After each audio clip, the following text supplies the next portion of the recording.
We will study soil as a resource, ठीक है। Soil as a resource हम कैसे यूज करते हैं, ठीक है। Soil as a resource, how do we use it, is a renewable source, ठीक है। We have once used, then again we can use it, so it is a renewable source, it is a renewable source, right. अब इसका सबसे importance क्या होता है, it is a medium of plant growth, so जो plants की growth कैसे होगी अगर सॉइल ही ना हो तो, ठीक है। अब सॉइल का हम थोड़ा सॉइल प्रोफाइल पढ़ते हैं। सॉइल प्रोफाइल है इन द सेंस कि सॉइल कैसे कैसे बनी है, क्या उसके नीचे है, व्हाट उसके टॉप पे क्या दिखता है। The very first is top soil, जो हमें सबसे जिसके ऊपर हम खड़े होते हैं, ठीक है, ये सबसे फर्टाइल लेयर होती है हमारी। नेक्स्ट इज सब सॉइल, सब सॉइल होती है जो टॉप सॉइल के नीचे वाली सॉइल इज सब सॉइल। इसके अंदर क्या होता है, हमारे जितने भी हमारा ह्यूमस कंटेंट होता है, यानी कि जितने भी हमारे प्लांट्स जो डेड ब्यूरियंस है वो सभी इसके अंदर होते हैं। Next is weathered parent rock material, parent rock material यानी कि जिस रॉक्स को टूट टूट कर ये टॉप सॉइल और सब सॉइल बनी होती है वो पेरेंट रॉक मटेरियल होता है इन दोनों के अंदर। बट अब इनमें डिफरेंस क्या होता है, it is weathered and it is unweathered. Weathered क्या होता है, जब हमारे रॉक्स उन पे सन का, ठीक है, एक बार उनको गर्मी मिल रही है, फिर उनको पानी मिल रहा है, फिर उनको बर्फ मिल रही है, तो क्या हो रहा है, डिफरेंट टेम्परेचर्स के इफेक्ट की वजह से वो टूटते हैं, कुछ बनते हैं, ठीक है। वी हैव स्टडीड इग्नियस और metamorphic rocks and sedimentary rocks. तो जो मेटामॉर्फोज रॉक्स होते हैं, यानी कि ड्यू टू प्रेशर जो हमारे जिस पर वेदर का इम्पैक्ट पड़ता है, वो वाले होते हैं weathered parent rock material. Parent rock material parent जिससे ये वाली जो सॉइल लेयर है वो बनी है, एंड अनवेदर्ड वाला जिसपे वेदर का कोई इम्पैक्ट नहीं पड़ता। तो यहाँ पे क्या होते हैं, हमारे ऐसे बड़े बड़े रॉक्स होते हैं, ठीक है। फिर यहाँ पे थोड़े फाइन ग्रेन होते हैं, बहुत छोटे छोटे छोटे जाते हैं यहाँ पे, और यहाँ पर बिल्कुल जो हम रेत जो मिट्टी की बात कर रहे होते हैं वो हो जाती है, ठीक है। So this was our soil profile. Now factors for soil formation, जो सॉइल की फॉर्मेशन होती है, सॉइल बनती है, उसकी there must be some factors, ठीक है। The very first is change in temperature, जब टेम्परेचर में चेंज आता है। ये स्टडीड रॉक्स कब टूटते हैं, दिन में गर्मी है, रात में ठंड है, फिर उनमें पानी आ गया, तो क्या हो रहा है, वेदरिंग इफेक्ट हो रहा है उनपे, तो टेम्परेचर की वजह से। Next is due to organic and chemical changes, उनके केमिकल चेंजेस हो रहे होते हैं रॉक्स के, this is all just due to weathering impact. Next is relief parent rock and vegetation, vegetation का क्या इम्पैक्ट होगा, किस टाइप की वेजिटेशन उसमें ग्रो हो रही है, कैसे उसने सॉइल्स को पकड़ के रखा है, whether it is giving nutrients to that soil और नॉट, ठीक है, कितने न्यूट्रिएंट्स उससे ले रही है।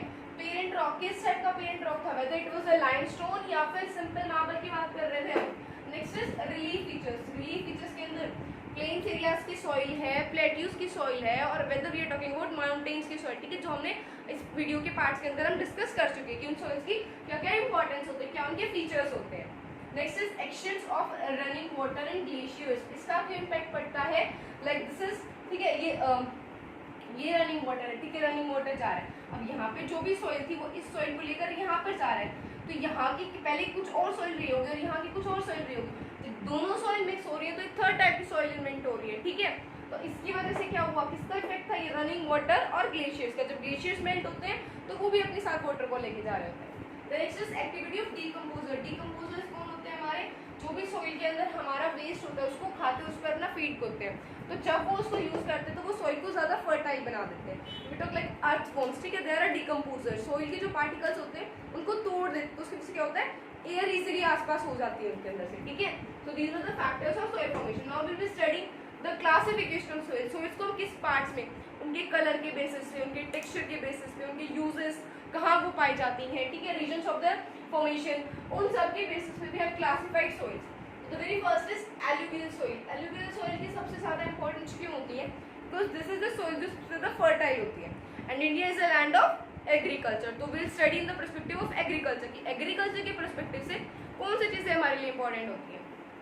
So here the very first is it is found in northern plains, northern plains वाली जो एरिया है, नॉर्दर्न प्लेन्स है, उसके अंदर ये चीजें पाई जाती हैं, ठीक है, एलुवियल सॉइल्स। अब ये it is we have studied की एलुवियल सॉइल यानी कि कोई भी टाइप की सॉइल होती है वो डिपोजिशनल वर्क का उसमें बहुत इंपॉर्टेंट रोल होता है, कि पानी आया, हवा आई, उसको अपने साथ भागकर एक जगह से दूसरी जगह ले गए, so this is depositional work. उस पर यहाँ पे रोल किस चीज का होता है, तो Himalayan reverse, it is Ganga, Brahmaputra and Yamuna, ये तीन हिमालयन रिवर्स का बहुत ही मेजर रोल रहता है। तो ये सॉइल क्या होती है, हर साल रिन्यू हो जाती है, पहले कुछ सॉइल थी, रिवर आई अपने साथ दूसरी सॉइल लेकर आ गई, ठीक है। तो अब ये ईस्टर्न कोस्टल प्लेन्स में पाई जाती है, उधर ये डेल्टास जहाँ बनाती है रिवर, महानदी, कृष्णा एंड कावेरी, क्योंकि जहाँ पे डेल्टास बनाई, जो ट्रायंगुलर शेप जो बनाती है डेल्टास के अंदर, वहां पर जो रिवर एक्यूमुलेट करती है सॉइल को, तो these are three rivers, Mahanadi, Krishna, Kaveri, जो ये डेल्टास बनाती है ईस्टर्न कोस्टल प्लेन्स के अंदर। There we found alluvial soil, ठीक है। अब इसकी भी दो टाइप्स की होती है, खादर एंड भांगर। अब इनके अंदर क्या होता है, देखो खादर ये वाली होती है न्यू वेराइटी की, ठीक है। इसका न्यू वेराइटी क्या होता है, मतलब देखो ये सॉइल आई, ठीक है, डिपोजिशनल वर्क हुआ, पहले ये वाली सॉइल आई, तो जो पहले वाली सॉइल है तो ये ओल्ड हुई, so this old soil is भांगर, ठीक है।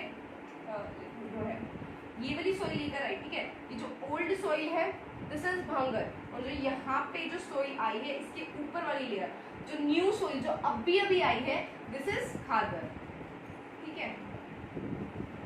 अभी यहाँ पे प्लांटेशंस कौन सी, किस टाइप के प्लांटेशंस को हम ग्रो करते हैं, शुगर केन, ठीक है, गन्ना उगाते हैं, पैडी, राइस, वीट, हम गेहूं, तो जो भी हमारी ये क्रॉप्स है इनको ज्यादा फर्टिलिटी की जरूरत होती है, ज्यादा न्यूट्रिएंट्स की जरूरत होती है। और अभी कहाँ पर ग्रो होंगी, जहाँ पर डेंसली पॉपुलेटेड एरियाज है, क्योंकि डेंसली पॉपुलेटेड एरियाज जब हम नॉर्दर्न प्लेन्स की बात करते हैं तो डेंसली पॉपुलेटेड एरिया है और इंटेंसिव कल्टीवेशन होती है। Intensive cultivation in the sense की जिसको हम एग्रीकल्चर के चैप्टर के अंदर स्टडी करेंगे। ये वाली पैच ऑफ लैंड है, ठीक है, ओ डिवाइड हुई, तो अब बहुत इस लैंड पे ज्यादा प्रेशर है, इस लैंड पे ज्यादा प्रेशर है, लाइक वी स्टूडेंट्स हम पे प्रेशर होता है टू स्कोर गुड मार्क्स, तो इस वाली लैंड पे ज्यादा प्रेशर होता है कि ज्यादा यील्ड्स हो, पर हेक्टेयर ज्यादा यील्ड्स, ज्यादा प्रोडक्शन होनी चाहिए। Now let us study the black soil. Black soil के अंदर क्या होता है, as it name suggest the soil which is black in colour, ठीक है, ब्लैक इन कलर। अभी सॉइल के हमारे दो नेम होते हैं, रेगुलर और कॉटन सॉइल। कॉटन सॉइल क्यों, because it is best suited for the growth of cotton, ठीक है, कॉटन की ग्रोथ के लिए ये बेस्ट होता है। उसके बाद ये कहाँ पे मिलता है, दक्कन वाले जो रीजन्स होते हैं, कि साउथर्न वाले जो रीजन्स होते हैं वहाँ पे क्या होता है, जितनी भी हमारे वोल्केनोज वगैरह होते हैं जब वो बाहर निकलते हैं, ठीक है, दे स्प्रेड आउट, तो जब उनकी मोटी मोटी लेयर्स बन जाते हैं, इग्नियस रॉक्स होंगे ऑब्वियसली, ठीक है, तो इसका पेरेंट रॉक कौन हुआ, इग्नियस रॉक्स। और फिर कौन से रीजन से पाया जाएगा, Maharashtra and deltas of Godavari and Krishna valleys. Clay material से बने होते हैं एंड इनकी इंपॉर्टेंट फीचर होते हैं, डेवलप डीप क्रैक्स। क्या होता है, जब टेम्परेचर हाई होते हैं तो उनके बीच में डीप क्रैक्स बन जाते हैं, डीप क्रैक्स होगी तो वहाँ पे क्या होगा, अच्छा एयरेशन होता है, तो ये क्या होती है, सेल्फ प्लफ्ड भी हो जाते हैं, अच्छा एयरेशन है तो नीचे बहुत अच्छे से वर्क कर पाते हैं, तो कॉटन इसमें बहुत अच्छे से ग्रो कर पाता है। The next is red and yellow soil. Red and yellow, तो कलर कैसा होगा, रेड एंड येलो। रेड कब होगा, जब आयरन का डिफ्यूजन होगा, ठीक है, व्हेन डिफ्यूजन, जब आयरन का डिफ्यूजन होगा तो it will be red in colour. और येलो जब वो हाइड्रेटेड फॉर्म में, हाइड्रेटेड यानी कि जब इसके साथ जब वाटर मॉइस्चर्स के साथ ही कांटेक्ट में आएगी तो it will occur as yellow. कहाँ पे मिलती है, इट इज इन दक्कन और साउथर्न रीजन्स के अंदर। इसके भी पेरेंट मटेरियल कौन होंगे, क्रिस्टलाइन और रॉक्स। यहाँ पे क्या होते हैं, जो लो रेनफॉल होती है, ठीक है, तो ब्लैक सॉइल से ऑलमोस्ट सेम होता है but the colour is same, ठीक है, और उनके पेरेंट रॉक मटेरियल भी सेम होते हैं। Next is laterite soil. Laterite, ये जो लेटर वर्ड है it is an word, it means brick. Brick क्या होता है, हार्ड लाइक ब्रिक। ये वाली जो सॉइल होती है बहुत ही हार्ड होती है, तो ये कौन से रीजन में पाई जाती है, केरला और तमिलनाडु। अब हार्ड है तो किस चीज में डिफिकल्टी होगी, प्लफिंग में, वहाँ पे क्रॉप ग्रो करने में हमें डिफिकल्टी होगी, so we are growing there tea and coffee. यहाँ पे क्या होता है, इंटेंस लीचिंग होता है, क्योंकि क्या हो रहा है, अब उसको प्लफिंग करने में डिफिकल्टी होगी तो वो हार्ड सरफेस बन चुका है, तो वहाँ पे लीचिंग इफेक्ट्स ज्यादा होते हैं, ठीक है। ऑर्गेनिक मटेरियल जो है वो लेस होता है और टेम्परेचर वहाँ पे हाई रहता है, तभी तो वो इतनी हार्ड है, ठीक है। तो next is arid soil. Arid soil कहाँ मिलेगी, एरिड रीजन्स में, यानी कि डेजर्ट रीजन्स में, जहाँ पे लो रेनफॉल हाई टेम्परेचर। तो इसका कलर कौन सा हुआ, red to brown. Sandy nature, sandy nature means उसके अंदर क्या होता है, बहुत लेस पोरस, एक साथ इकट्ठी नहीं रहती, वो ऐसी खुली खुली रहती है, ठीक है। सैलाइन क्यों होती है, बिकॉज क्या हो रहा है, टेम्परेचर हाई है तो वाटर इवेपोरेट हो जाता है। इवन समटाइम्स जो सॉल्ट होता है, कॉमन सॉल्ट, उसको लोग पानी लेंगे वहां को और इवेपोरेट करेंगे और they will get the salt. कंकर्स वगैरह इसमें ज्यादा होते हैं, ह्यूमस जो है वो लैक भी रहता है और मॉइस्चर भी कम होता है, क्यों, बिकॉज टेम्परेचर हाई है। वेस्टर्न राजस्थान वाले एरियाज में इन द फॉर्म ऑफ कंकर्स we found this arid soil. The next is forest soil. Forest soil कहाँ मिलेगी, फॉरेस्ट वाले रीजन्स में, तो हिल्स हैं, माउंटेन्स हैं, इन वाले रीजन्स में वी गेट फॉरेस्ट सॉइल। अब यहाँ पे क्या होता है, experience denudation and are acidic in nature, acidic जो अपने नेचर में होती हैं, ठीक है। Now will be studying soil conservation and its measures. So now will be studying soil erosion and soil conservation, ठीक है। सॉइल इरोजन क्या होता है, erosion is eroding away, particular place से दूसरी जगह पे लेके जाना सॉइल को। उसमें क्या होता है, denudation of soil cover and subsequent washing down, यानी कि ये वाली जो सॉइल है इसका ये ऊपर वाली कवर को फ्यू सेंटीमीटर्स की जो लेयर है, इसका जो कवर है उसको किसी दूसरी प्लेस पे ले जाना, दिस इज सोइल इरोजन, ठीक है। अब क्या होता है, सोइल फॉर्मेशन भी इसी तरीके से बनता है कि एक जगह से दूसरी जगह पे हमारी सोइल जाती है, तो this is soil formation.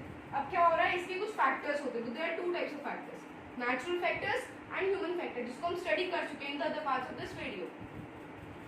Human factors के अंदर हमारे क्या स्टडी किया था हमने, ह्यूमन फैक्टर्स जब हम इंडस्ट्रियल एफ्लुएंस हो जाते हैं, ठीक है, ये वाली केमिकल वेरिएशन की वजह से, और नेचुरल के अंदर जब विंड की वजह से, वाटर की वजह से, एवलांचेस की वजह से जब हमारा इरोजन होता है। Now we have two types of erosion here, one is gullies erosion and another one is sheet erosion. Gully erosion जब हमारा कैसे होता है, गली इरोजन के अंदर क्या होता है, जब हमारी डीप क्रैक्स हो जाती है। नाउ द गली इरोजन, गली इरोजन के अंदर क्या होता है, जब डीप क्रैक्स में, ठीक है, ये वाली सोई है, ऐसे लंबी लंबी लंबी लंबी डीप क्रैक्स, यानी कि ऐसी वाली जब क्रैक्स बन जाते हैं, दिस इज गली इरोजन। और शीट इरोजन क्या होता है, दिस इज सॉइल, ठीक है, जो ये ऊपर वाली पूरी की पूरी एक पतली सी शीट कैसे होती है हमारी A4 साइज शीट्स, तो ऐसे फॉर्म में जब यहाँ पर एक्यूमुलेट हो जाती है, तो दिस इज शीट इरोजन। हमने देखा गलीज के अंदर क्या, ऐसे डीप क्रैक्स में, और शीट इरोजन के अंदर पूरी एक शीट की फॉर्म में, ठीक है। नाउ द सॉइल कंजर्वेशन, अब हमारी इरोड हो रही है तो we must have measures to conserve it, उसको बचाने के लिए हम soil erosion conservative soil conservation, preventing soil erosion, जो सोइल इरोजन हो रहा है उसको प्रिवेंट करने का है हमारा सोइल कंजर्वेशन। इसके क्या स्टेप्स होंगे, the very first is contour ploughing. इसके अंदर तो प्लॉफिंग क्या होता है, जो हमारा दिस इज फिल्ड, ठीक है, ट्रैक्टर्स या और हार्वेस्टर्स की जब हम हेल्प करते हैं, उससे क्या होता है कि ये वाली जो सॉइल है उसको ऐसे पूरा मिक्स करना, ठीक है, यानी कि जो लेयर है उसको आपस में मिक्स करना। तो इससे क्या होगा, अगर विंड इस डायरेक्शन में है, हमें क्या करना है, कॉन्टर करना है उसको, तो हम दूसरी तरफ में करेंगे कंटर प्लॉफिंग, ठीक है, this is contour ploughing. Next is terrace farming. Terrace farming के अंदर क्या होता है, जो भी हमारे हिली एरियाज होते हैं, ठीक है, सपोज दिस इज हिल, अब हिल क्या है, अगर हम ऐसे फार्मिंग करेंगे तो ये हमारे लिए टफ होगा, तो what we do here is कि हम ऐसे स्टेप्स बना देते हैं, ठीक है, ऐसे स्टेप्स बना देते हैं। अब इन स्टेप्स पर हम फार्मिंग करते हैं, जिससे क्या होगा, अगर यहाँ से सोइल रोड होकर आई यहीं पर रहेगी, बट वहीं अगर ऐसा होगा तो यहाँ से रोड हो गया ये सारी सोइल नीचे, ठीक है, तो समझ आ रहा है difference.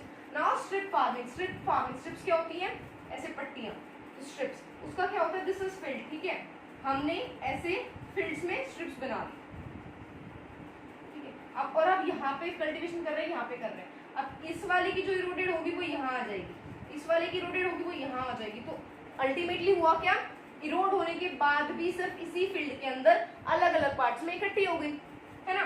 Next is shelter beds. Shelter beds के अंदर क्या होता है, दिस इज फील्ड के आसपास, ठीक है, उसके कॉर्नर्स पर, बाउंड्रीज पर जब हम बड़े बड़े ट्रीज लगा देते हैं, जिसकी वजह से क्या होगा, विंड के इफेक्ट को कंट्रोल हो जाता है, ठीक है, विंड को हम वहीं पे कंट्रोल कर लेते हैं, this is shelter bed. And we have studied plantation. Plantation के अंदर क्या करना है, forestation, growing more and more trees, ठीक है, जिससे विंड और ये जो नेचुरल इफेक्ट्स है उनका इम्पैक्ट ना पड़े। So this in the 4 parts हमने इस पूरे चैप्टर को हम कवर कर चुके हैं, ठीक है, और इसी चैप्टर के you will get the notes, ठीक है, जो मेरे हैंड रिटन नोट्स हैं इन द कलरफुल वेज, ठीक है, उसकी मैं फुल वीडियोस बना दूंगी and you can get it from there. So till then do subscribe my channel.